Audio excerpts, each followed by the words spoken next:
ഇന്നലെ അന്തരിച്ച ചലച്ചിത്ര നടി കനകലതയുടെ സംസ്കാരം ഇന്ന്. മൃതദേഹം ഇപ്പോൾ തിരുവനന്തപുരം മലയൻകീഴുള്ള വീട്ടിൽ പൊതുദർശനത്തിന് വെച്ചിരിക്കുകയാണ്. തൈക്കാട് ശാന്തി കവാടത്തിലാണ് സംസ്കാരം. നാടകത്തിൽ നിന്നും വെള്ളിത്തിരയിലെത്തിയ കനകലത നിരവധി സീരിയലുകളിലും 350ഓളം സിനിമകളിലും വേഷമിട്ടിട്ടുണ്ട്. ഹരികൃഷ്ണൻ തിരുവനന്തപുരത്ത് നിന്ന് ചേരുന്നു. കൂടുതൽ വിവരങ്ങളുമായി. ഹരികൃഷ്ണൻ, എപ്പോഴാണ് സംസ്കാരം? മറ്റു വിവരങ്ങൾ എന്തൊക്കെയാണ്?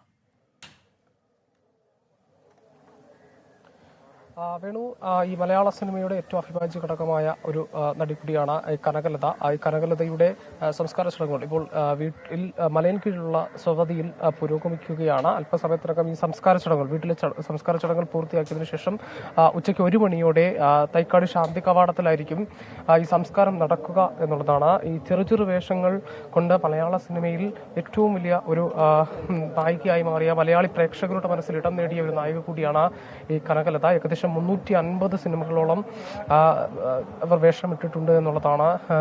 സീരിയലുകളിലും വേഷമിട്ടിട്ടുണ്ട്. അത്തരത്തിൽ മിനി സ്ക്രീനിലും വെള്ളിത്തിരയിലും ഒരുപോലെ തിളങ്ങി നിന്ന ഒരു താരമാണ് കനകലത. അവരുടെ സംസ്കാര ചടങ്ങുകൾ ഇപ്പോൾ, ഈ മതപരമായ സംസ്കാര ചടങ്ങുകൾ ഇപ്പോൾ വീട്ടിൽ നടക്കുകയാണ്. അതിന്റെ ദൃശ്യങ്ങളാണ് നമ്മൾ കണ്ടുകൊണ്ടിരിക്കുന്നത്.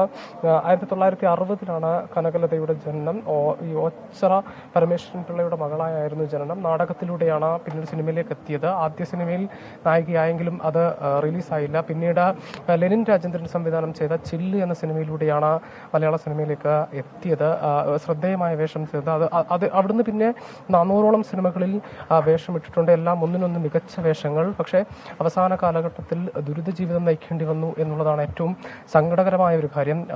ഡിമെൻഷ്യ എന്ന അസുഖം ബാധിച്ച 3 വർഷത്തോളം ചികിത്സയിലായിരുന്നു. അതിനുശേഷമാണ് ഇന്നലെ പറഞ്ഞത്. ഇപ്പോൾ വീട്ടിലേക്ക് രാഷ്ട്രീയ സാംസ്കാരിക രംഗത്തെ, ചലച്ചിത്ര രംഗത്തെ പ്രമുഖർ അന്തിമോപചാരം അർപ്പിച്ചെത്തുന്നുണ്ട്. അല്പസമയം മുമ്പ് സാംസ്കാരിക മന്ത്രി സജി ചെറിയാൻ ഉൾപ്പെടെയുള്ളവർ ഇവിടേക്ക് എത്തി അന്തിമോപചാരം അർപ്പിച്ചു. ഏതായാലും ഈ ചടങ്ങുകൾക്ക് ശേഷം ഉച്ചയ്ക്ക് 1 മണിക്ക് തൈക്കാട് ശാന്തി കവാടത്തിലായിരിക്കും സംസ്കാരം നടക്കുക. വേണു. ശരി, ഹരികൃഷ്ണനാണ് തിരുവനന്തപുരത്ത് നിന്ന് വിവരങ്ങൾ നൽകിയത്.